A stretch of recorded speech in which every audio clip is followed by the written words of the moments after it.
Welcome back, everyone. We're here at The Drive, live every Tuesday on HN Network. We had a few weeks off as our team was out with the FCAC spring opening tour. And so we're so happy to be back. We always start off the show with a Mindful Minute. And in lieu of our wonderful guest today, my Mindful Minute today is update your music library or search for a new song that motivates you. You know, Ava often tells me that she needs to listen to music while she's studying, and I say, well, that's really distracting. But in lieu of our fabulous guest today, I did my homework only to find out that studying and listening to music actually can work in tandem for recall. And further studies show that it can help with dementia and other types of issues.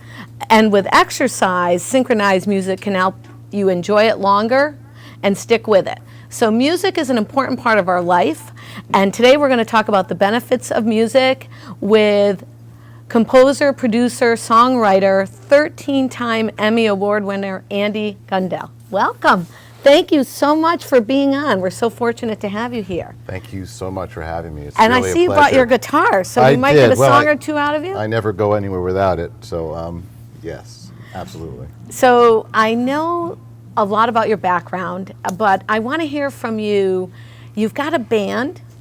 Actually, you've got a band that you started with your buds back when you were at Yale, and you're still together. You've got two exclusive boutique businesses that you help other artists write music and become known, and you teach classes. I mean, I was looking through your background, I was like, what don't you do? So, in terms of music, I want to hear all about that today. We've got a whole hour to stretch it out, but tell me, how did you get into it? What inspired you? Were you always musical?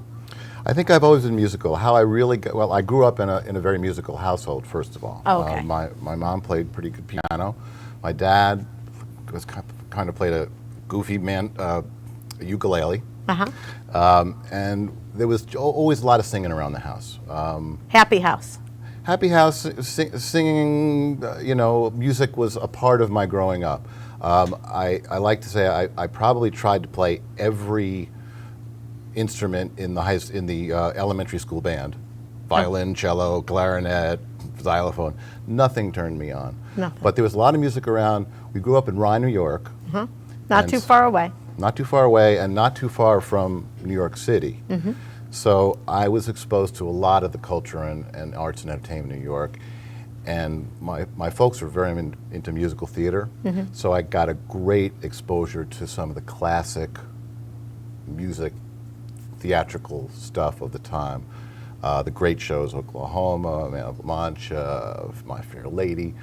That was some of my earliest musical exposure. And did you actually perform in school? Like, were you in the school play? I was in school plays, uh-huh. and I did perform in the chorus and that kind of thing.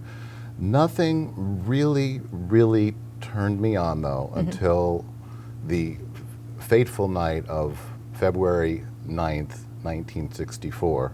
Wow, you even have the date. I have the date. Well, okay. And it would be available to anyone who is going to be searching it, because it is fateful for many, many millions of people. It's not unusual for a musician to say what I'm about to, but when the Beatles appeared on Ed Sullivan for the first time, you lost your mind? I lost my mind, and I started my musical life. Awesome. It lit my fuse, and everything really started to roll out from there for me. Uh-huh. So when you went to Yale and you started this band with your friends, were you all musically inclined, or were you leading the helm there? Like, how did that happen? Because, that's a lot. We were all very musically inclined, and that was one of the fantastic things about the Helium Brothers. That's the name of the band, which still exists. Should I ask where the name came from? Were you like inhaling helium balloons? Maybe? We could maybe we should talk about it. We could definitely say that. Oh, look, and there's a picture of them. Fabulous. Are these your buds? Those are my buds. And they're still your buds? They're still my buds, and 4 of the 5 guys are still in the band. We've now got. And look at you, how fabulous. So, let's just take a segue here on The Drive, because The Drive is about all things that motivate us. People, places, ideas, and organizations that move us forward, keep us in our comfort zone, out of our comfort zone. What does it take to keep relationships like that going? I know you don't all live in the same house. No, although actually a couple of us did, going back into the day when we graduated from Yale. A couple of us, Kim, the bass player, and I shared a house with some others. It takes a great love of what we do, and I think that is a common theme. I think will be woven through our discussion today. Is this passion for the music, which started that fateful night with the Beatles for me, and grew from there, and it grew into the Helium Brothers and how we interacted with each other. To your question, they're all fabulous musicians in their own right, but what we have together is greater than the sum of its parts, which is a common theme about good bands, you know, and we connect on that level of musical similarity, and we complement each other, and we also love hanging out. We love to, you know. Artists love to hang out. Well, you know, some more than others, and that can also affect you know, the durability and the duration of a band. We've been together for 40 years. I mean, that alone is just huge. So you graduate with a philosophy degree. Now, where do you go? Because I want people to understand that it takes a long time. Just like Facebook wasn't an overnight success. So, you know, we might say that all this stuff looks great and it's all packaged up in the Tiffany box, but there was a big journey here. So you leave Yale with philosophy and you walked down to a new nightclub that just had opened in New Haven called Toad's Place. Still there. 40 years later. We celebrated our 40th anniversary this past year with Toads. But then it was just another nightclub opening up in New Haven. Right. And we had done some gigs on campus, but we ventured off campus. Toads was one of the first places we went to, and that's how we started to really hone our craft, play for big public audiences, and just fantastic gigs, you know. Was this part of your degree? It was not part of my degree, but I mean, to answer your question, you know, here I was with a philosophy degree and probably a lot of choices that I could make about what I wanted to do. And what I chose to do was what I really wanted. Isn't that great? That's a great, great story. So you play at Toads, and then, like, how do you take me from there to, like, how does someone get 13 Emmys under their belt? I mean, that's a journey. One at a time. Yeah, one at a time. And each one represents its own particular project, and it depends on the particular category that it's in. So I've won in categories that include original song. So in that case, each one represents a particular original song that I wrote, that I was able to get onto air on the show, whatever television show it may have been synced with, and then received a nomination for that that airing of that show and that song, and then it got voted in. But there's a lot of work before that part. So philosophy, you're at Toad's Place, fill in the blanks. Like kids that are listening, that are going to take your writing classes.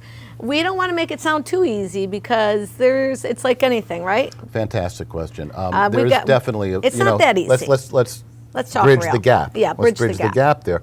Okay, so first of all, I am doing what I really truly love to do, which is I'm playing in a band with great musicians, love our sound, love our gigs. We're developing a terrific following, but I'm also starting to develop a vision of something beyond that. Okay. I'm not sure when I get into my, because I'm 20s. Yeah, you're having my fun. 30s, and I'm thinking family and kids. And am I going to be thinking about wanting to go out and playing these gigs when I'm 30 and 40 as my sole means of support? Right.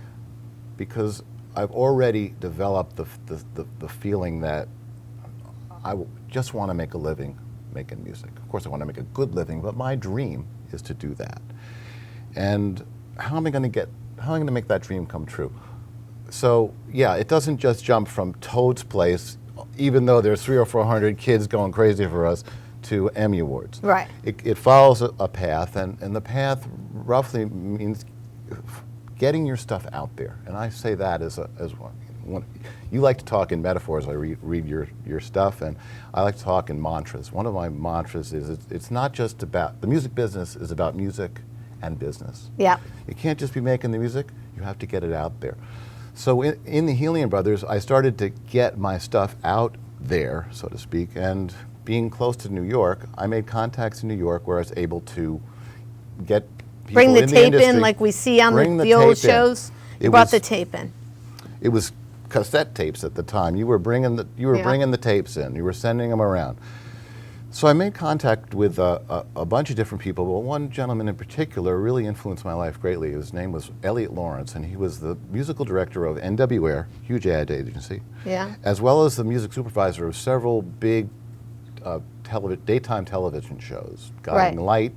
Light, Search for Tomorrow, Edge of Night. He was responsible for music on those shows. I sent him some Helium Brothers music. He loved what he heard, and he asked me to compose some music for his shows and for some of his advertising clients as well. And literally, the first time I ever had a shot at writing a jingle, he called me to write something for, at the time, it was called the Bell System, which was AT&T. And the jingle of the day was reach out and touch someone. Remember that? I just sang it. There you go. Good jingle. You're still remembering it 40 years later. Well, I'm only 29, so I don't know how that happened, but go ahead. I don't either then. I'm sorry. But you did remember it. Yeah. And the campaign was so successful, they started to do little spin-offs of it, and they wanted to do one with Crystal Gayle doing a version. Yeah. Elliot called me to do something for Crystal Gayle. I wrote my first jingle. I won. I said to myself, well, this is easy. Of course, it wasn't. No. I got a good break, but it got me in the door with Elliot. He then asked me to do more stuff for his television shows, and that started to transition me from just a singer, songwriter, performer to a composer and a producer making music in a home studio that I'd now acquired for myself and was starting to make music from as well. So that really bridged the gap. Elliot was a big reason why I was able to make a transition. So it was a dream, perseverance, timing, but like all good things, you still had to do the work, get the tapes out there, and then your work was selected. So it was really pretty incredible that, I think for me it's a story of incredible effort, timing, and what I love most about it is that you're following your passion. Like so many times we're like, just take that job out of college to pay the bills. And I'm certainly not giving anyone advice on what to say to their children, but there's something really spectacular about doing what you love, because then it never feels like work, right? You're stealing some of my mantras there, but then you never have to go to a job any day because it's what you love. So it is, to me, about finding that particular part of yourself individually that is your passion, first and foremost. I'm getting What is that? I'm getting a little blink from our guys that we have to Blink. take a break. Boy, that 15 minutes just went so fast. Sure We're did. going to come back and talk about songwriting and what you can tell our audience, some tips on composing, crafting, and maybe what they can do to share some of your perseverance and actually maybe be seen, heard, and found. All right, we'll be right back. It's Denise and Andy Gundell here live on The Drive, and every Tuesday. Thanks so much. Walter Stewart's Market in New Canaan is your time-saving local shopping destination for the best of spring. Find many of your favorite products, from great specials on everyday items to the freshest organic produce, artisanal cheeses, and grass-fed steaks. Drop off your knives to be sharpened, grab a beautiful bouquet of spring flowers, and stop in next door for a wine tasting. Plus, their personable staff is always ready to lend a helping hand. So stop in to Walter Stewart's Market, 229 Elm Street today, or shop online at stewartsmarket.com. For more than 50 years, Triple S has been Fairfield County's expert service for carpet, upholstery, and drapery cleaning. We provide the best in repairs and in-depth restoration, understanding fabrics and how to properly clean and restore them. Our staff will come to your home to clean your wall-to-wall carpet to perfection. We can also pick up your fine carpets and bring them to our facilities. With locations in Norwalk, Stamford, and Stratford, Triple S will get the job done fast, big or small. At Triple S, you can count on our people as well as our cleaning. Find us at triplesclean.com or 203-847-8000. It's time to come back to hometown banking, where people are taken into account, not just balances, where community comes first, a place where there's more than one kind of interest, where automation will never replace consideration, where they not only know your name, They know your dog's name too. It's time to expect more. It's time to bank well. Bank smart. Bank local. Bank well. The HAN Network is the leader in local broadcasting in Fairfield and Westchester counties. We reach tens of thousands of viewers via our live news, sports, and entertainment broadcasting. We can create your advertisement and broadcast it through our programming to one of the most affluent markets in the United States. And remember, our broadcasting is live, which means viewers cannot skip or click past your marketing message. And we measure our audience and their demographics on every broadcast. To advertise on the HAN Network, contact Advertising Director Jessica Murrin at 203-273-7312 or email jessica@han.network. We're back, guys. Denise with The Drive here every Tuesday. It's how you feel your mind, body, spirit that creates the life you lead. And we are here with Andy Gundell, 13-time Emmy Award winner, who's actually going to play the song from his very first Emmy before we get into the nuances of how to actually get there. And here it is. And here it is.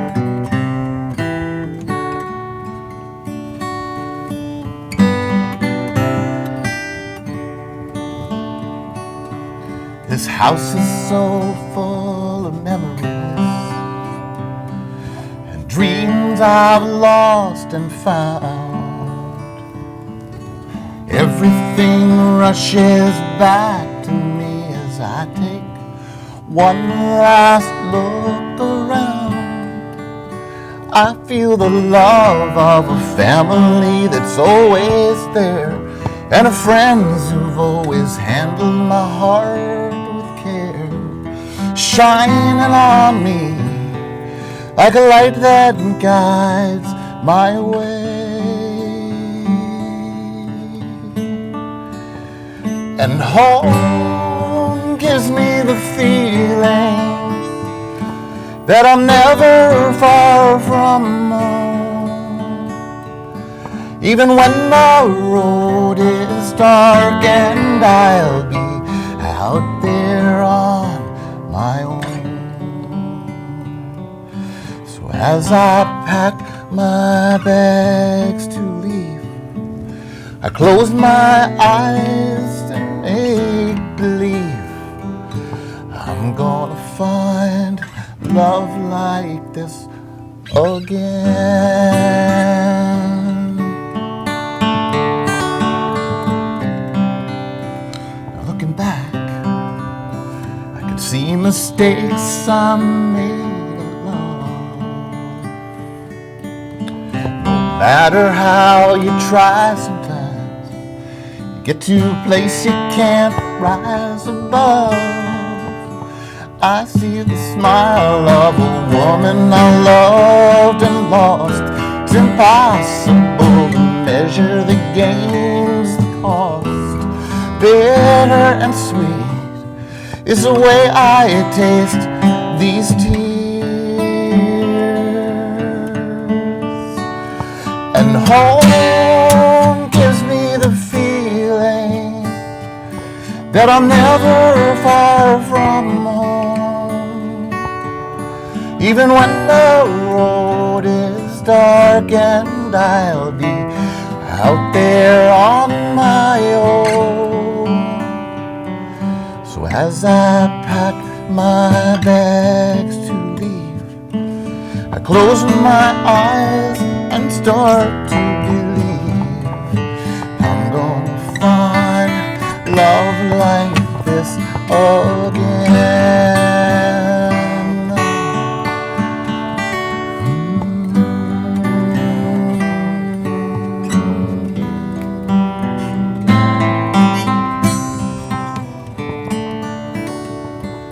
The wind will blow my way and then I'll be back, I just don't know when. That's when I'll find love like this again. Back home, that's when I know I'll find love like this again.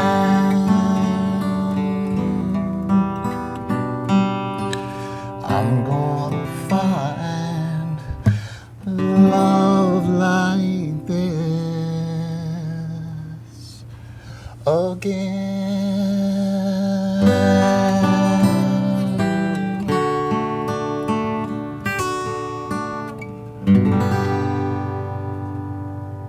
Wow, that was fabulous. I found myself in the story. I was really in the whole ballad. So there's, now, having represented artists before, art to paper and canvas, how does tell us about that song? I mean, that really is a remarkable composition, especially if you can be lost in it. So this was your first Emmy? I'm glad you were lost. Thank you. That would be a goal to Yeah. get my listener lost in my stories. It was for my first Emmy and was for a show called Guiding Light. And I always thought that the fact that I was able to get the words guiding light into the song may have helped me. It certainly wasn't accidental. But it was for a montage, a going away montage for a character, prominent character on the show, on the Guiding Light show. Rick Bauer was his name, and he was a classic, beloved character. And I knew it would be a great moment in the show where they do a retrospective of all his great scenes over the years, you know. So that was basically the topic and the theme and the motivation and inspiration behind the song. You know, he was leaving home, and so the song became about that. So when before we took a break, we were going to talk about composing a song like that. So, I mean, obviously we have only an hour, but if you were to give someone a couple of quick tips, like where are they putting their thoughts in a row to get to that story that someone could really get lost in? And that's really a remarkable piece. Well, thanks, Denise. And that will certainly go to, you know, the craft of songwriting and the new initiative and workshop we're looking forward to at the Fairfield County Writers Studio, where I teach some of the things that you're asking about. And it follows some somewhat classic conventions of a modern pop song, which is partly what we teach at the workshops, is how to learn what those conventions are. So there's a pretty prominent chorus. Home gives me the feeling. Yeah. And it ends, which is not uncommon, with the title, which is also a bit of a hook. I'm gonna find love like this again. So that chorus is a kind of I mean, I hope it's not standard in the sense of ordinary, but it's conventional. It's the way we would build the song, and probably the first part of the song I wrote. So then once we get a chorus with a hook, and hopefully the hook has something to do with the title, because we want people to remember it. We want it to, when they're not listening, when you're driving home today, I want you to be still thinking about that story that you loved when you heard it. Yeah. And so I want a strong hook in that chorus. But now I want to tell the story about that the chorus is about. And so I'm going to write a verse. I'm going to write a first verse and set the scene. This house is so full of memories and dreams I've lost and found. And so right away we see that character. Everything rushes back to me as I take one last look around. He's ready to walk away, but he's looking at the photographs, and he's looking at the couch where he first made out, and he's you know, he's looking in the kitchen where he used to hang out with his buddies and had a few drinks, and whatever it is he's doing, he's remembering. So we set the scene for what he's going to leave behind in the first verse, and in the second verse, after the first chorus, we add a little more story. There's a middle section with a little relief, and that's what we call a bridge, and we come back to one more chorus. And so that sort of verse, chorus, bridge, chorus convention is common, and you find it in a lot of what we'll hear in modern pop music. And it's the way I approach teaching, and will continue to do at FCWS. Basically fits really nicely into the 7-session kind of structure we So have. if I'm going for the teens now. If I'm an aspiring songwriter and I'm a teen, so I don't have any, background knowledge. I'm brand new to this. Do I need to know how to play an instrument in order to take your class? It's not required because I've had some amazing teen students especially who couldn't play a note on an instrument but would come in with complete finished songs, front to back, words and music, and it was obvious to me as a musician what the chords and the accompaniment would be. So it's not required. It's obviously better. Helpful, yeah. It's better. And so, what's real popular right now for songwriters? If this is your craft and this is your passion, where are songwriters employed? Give me some what would be obvious and non-obvious. Well, one of the places that songwriters are employed is one of the things that I do in the one-stop music shop, which ties together a bunch of different things, as you know, and we can talk about it more generally. But one of those stops is my business called Future Hits, which is a library, and you talked about Developing your library, yep. I've been developing a couple of libraries for about 10 years now, and the latest one is Future Hits.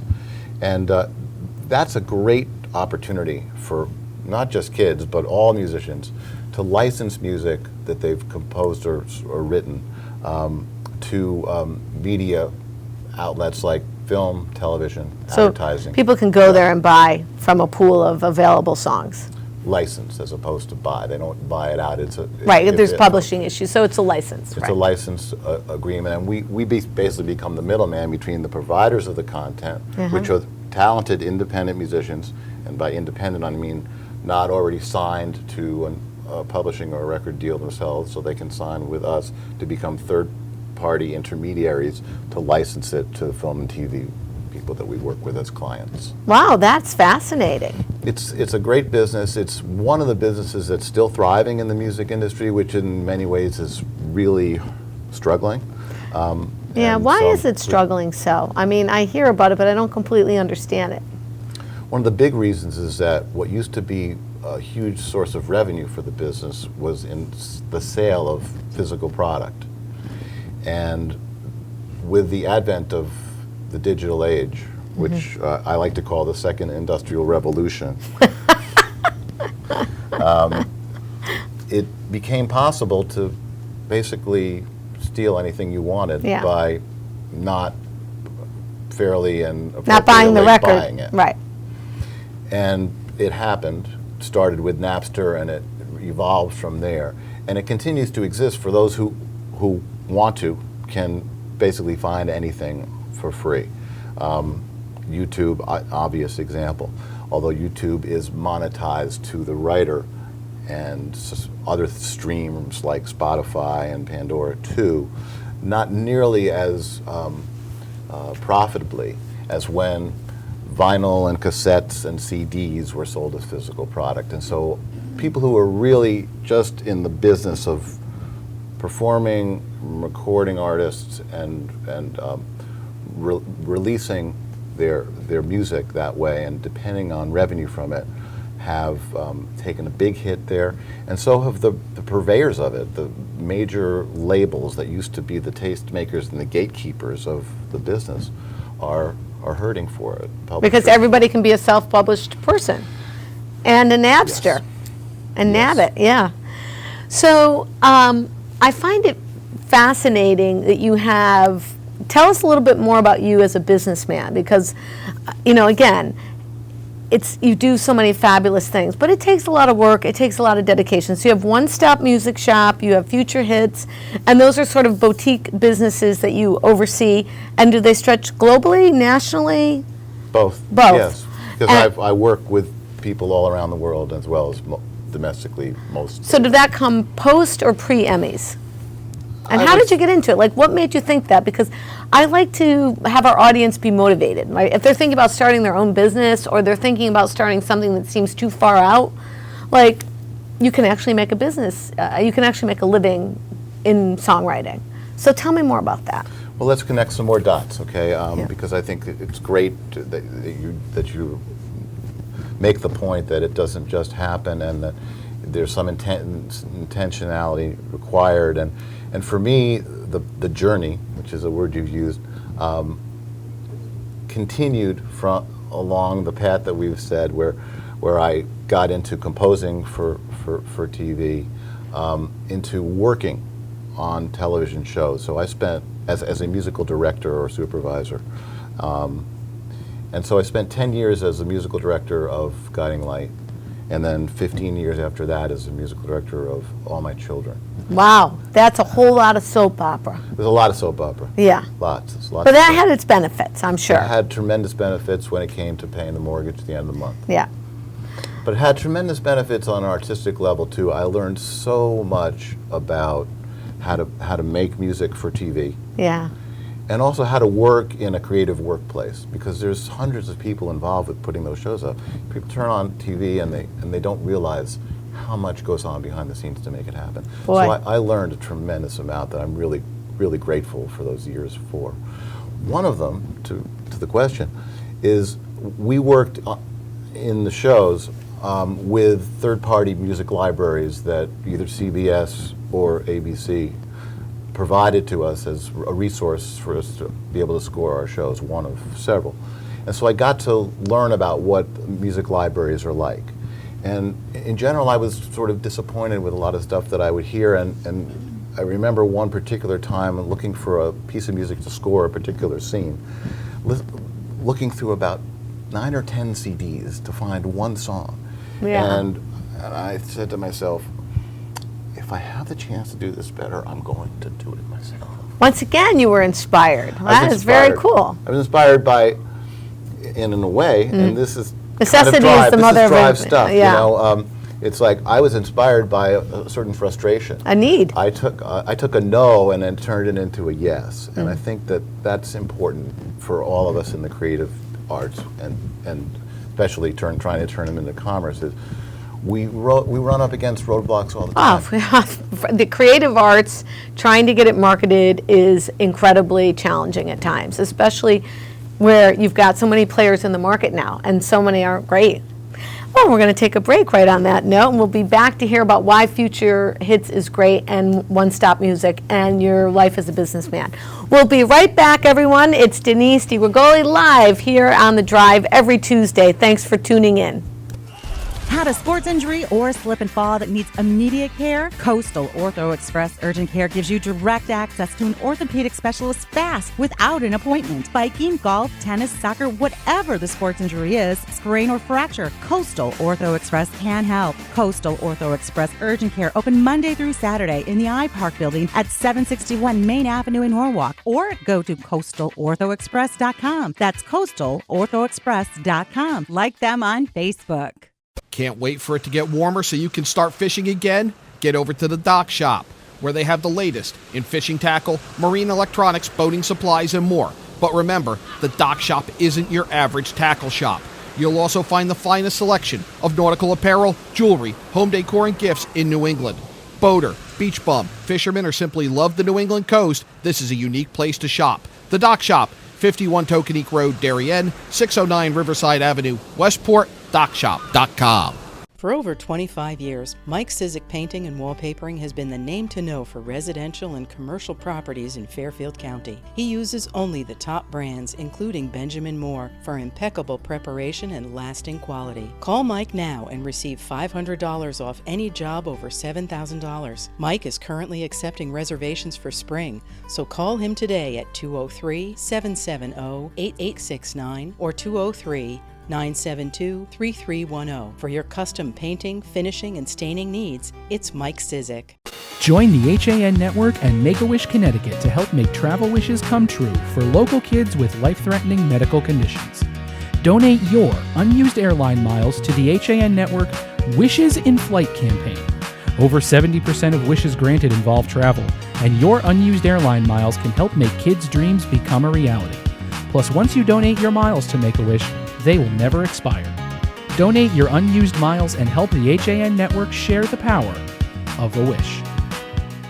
I'm Kate Chaplinsky. Join us for Coffee Break, weekdays at 11 to get the latest Connecticut news, weather, high school sports, and more. News doesn't get any more local than on Coffee Break on the HAN Network. All right. If you've ever wanted to know anything about being a songwriter, we couldn't be learning from anybody more fabulous than Andy Gundell, 13-time Emmy Award winner. I'm so lucky to have you on the show today. And your composing is just incredible. So you are now helping other artists with your firm Future Hits, brokering their music to other venues. Right. Right. And you have One Stop Music. Correct. And you write and you teach. So people often ask this of me too. How is it you do all these things and stay so level-headed? So I'm going to ask you that. Well, I'm glad you think I'm level-headed. What is it that you do to keep yourself organized and on track with all these ventures and passions? Well, one of the things one of the reasons for starting One Stop Music Shop, which is incorporated, was to actually create an umbrella for all of it that made sense to people as a brand. I.e. the name, One Stop. Yeah, and it's a interconnected set of services that I provide for the skills that I can do, and they're somewhat diverse, so I try to keep them as a brand that I can sell together, but also individually. So from creating, songwriting, and composing, to teaching students, to recording in my studio, either music or audio, which is something I've really gotten to love too from my years on the soaps as a producer. But my question is, what drives you? I know you can do all that fabulous stuff, but do you ever get up on the wrong side of the bed and be like, oh, I can't, and you've got to teach a class, or because it's constant creative, energetic output. So what happens? Like, how do you motivate yourself? Well, I think it all comes back to that deep passion and love for what I do, and I need to reconnect with that sometimes, even when I don't feel like it, to remember that it is the love of my life. And when I had the dream of making a living making music, I didn't even realize at that point in the Helium Brothers back in the day that my dream had already come true. So 40 years later, it still is every day. And I have to remind myself that I need to sometimes kick my butt to get myself in gear. Well, we all have to kick our butt. To remember that it's about the drive and the determination that's going to take the music business and bring the music to the business. So how do you impart that to any student, whether it be a teenager or an adult like me? Like, who do you like working with the most? Well, I love working with all the different people that come through the One Stop Music Shop at the different stops that they may make. If we may be co-writing a song, for example. That's fun. I love collaborating on songwriting and composing, and I've done both, and I've won Emmys for both with collaborators, valued, trusted companions, as well as collaborators and friends. I love teaching. I say kids, and I call all of my students kids, whether they're 13 or 63. I call Ava my baby, and she's like, "Mom, I'm 13. Please stop." But even the old folks are kids to me. I love teaching kids, teaching students songwriting. It gives me a feeling of being able to give something back, which I really enjoy. I'm grateful for some of what I've been given and some of what I'm able to do, and the fact that I have a calling. The drive to me is about connecting to your calling to some degree. So to be able to share that and give that back in a songwriter's context is a great enjoyment for me.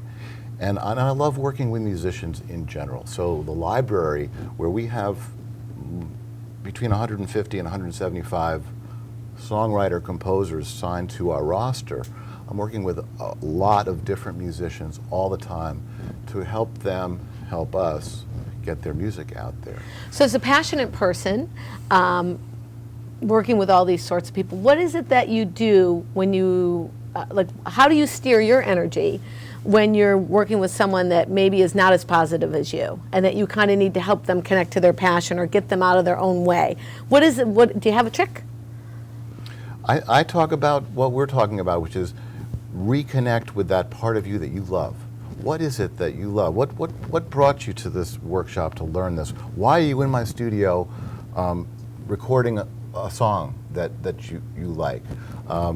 Maybe you liked it more when you wrote it, and now you're in the studio and you're having some doubts. Get back to that place that you loved. Yeah. What was it that you loved in that moment? Find it, rediscover it, bring it out in the performance, in the recording of the demo of the record. You know, it's always about coming back to that basic passion and love. That's the fuel. Another one of your favorite words for what I do and what I can share and help people do too.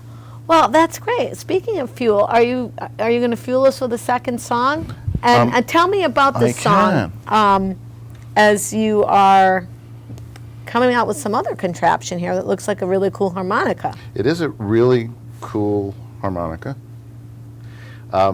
This is a song I wrote. You know, grandmothers are one of the greatest sources of wisdom. Oh, my grandmothers were like my best Right? friends. Great ladies. Miss them terribly. Both of mine were too, and I miss them both as well. Yeah.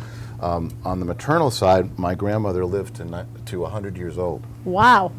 And Well, you've got great genes. You'll be making lips to God's ears. making great music for many years to come. So, this is a song that I wrote for Nana on her 100th birthday at her party, and 6 months later, I sang it at her party, and then 6 months later, I sang it at her graveside. She made it to 100 and had enough. Wow. What a But great she lived story. a wonderful, wonderful life, and she was a great inspiration to me from her positivity, which I think you'll hear in this song. One of her favorite expressions was, "Honey, you gotta live. Whatever life throws you, whatever your excesses might be, you've got to enjoy it. You have to make the most out of life." And so this is what the song is about. My grandmother was very similar. Yeah. Just got to move on and keep living. You got it.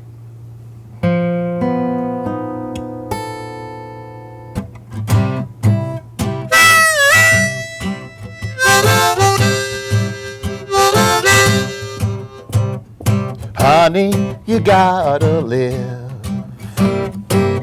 You gotta give it all you can give. Years rush by in the wink of an eye. Honey, you gotta live. Nothing is certain. There's no guarantee. No final curtain call. It's easy to see. Honey, you gotta live. You gotta give it all you can give. The years rush by in the wink of an eye. So honey, you gotta live.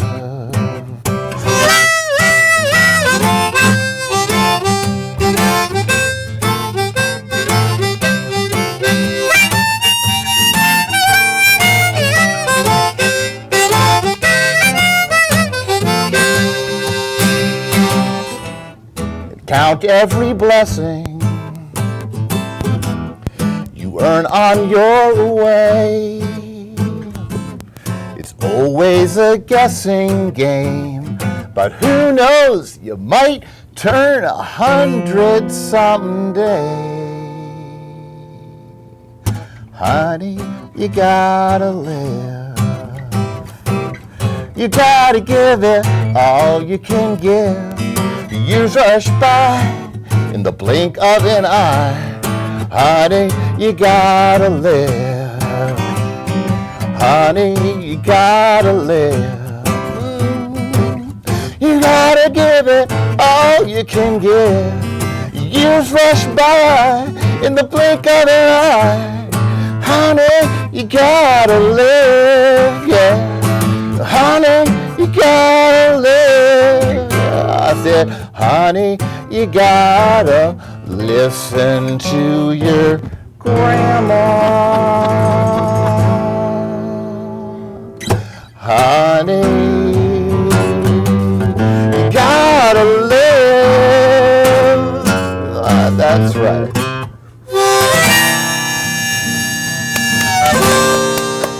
That was great. I bet you your grandma just loved you. She was probably so incredibly proud. Well, that's one of the reasons I loved her is, she was just my greatest supporter. So if people want to get in touch with you, it's J. Gundell. Spelled Gundell. I got the extra L in there, That's .com, and I think Eric's going to put it up there for you. Awesome. And you're teaching a writing class at Fairfield County Writers Workshop Studio, which is new here in Westport. And when is that starting? April 23rd. April Saturday, 23rd. April 23rd. And for what's the adults website there? And teens. Fairfield County Writers Studio.com, I think, or fcws.com. Or connect with either of us on Twitter. You can find us, or here on HAN Network, and we'll get you the information. So kind of closing up here, what would you, for someone that wants to dibble-dabble in writing, or they're really passionate and they want to become a composer and get their music out there, other than taking your class, if they know that's their passion, what's the next step you want to leave them with? Music and business. Music and business. Okay, so develop your craft as a musician, whatever your particular love is. Yeah. And I do recommend that rather than have an umbrella of things that you do, after 40 years I've developed some different skills, try to focus on something particular that you really love. Yeah. And get good. It's the 10,000 hour thing. The 10,000 mad hours. Okay? Except the little dirty secret is it's 100,000. Yeah, right. But you start. Put your time in. You've got to put your time in, develop your craft, and then you have to find ways to get your music out there. And the good news is the tools today from the internet and the computer make both of those things really available to everybody. And you've got to dig in and get the drive going and make it happen.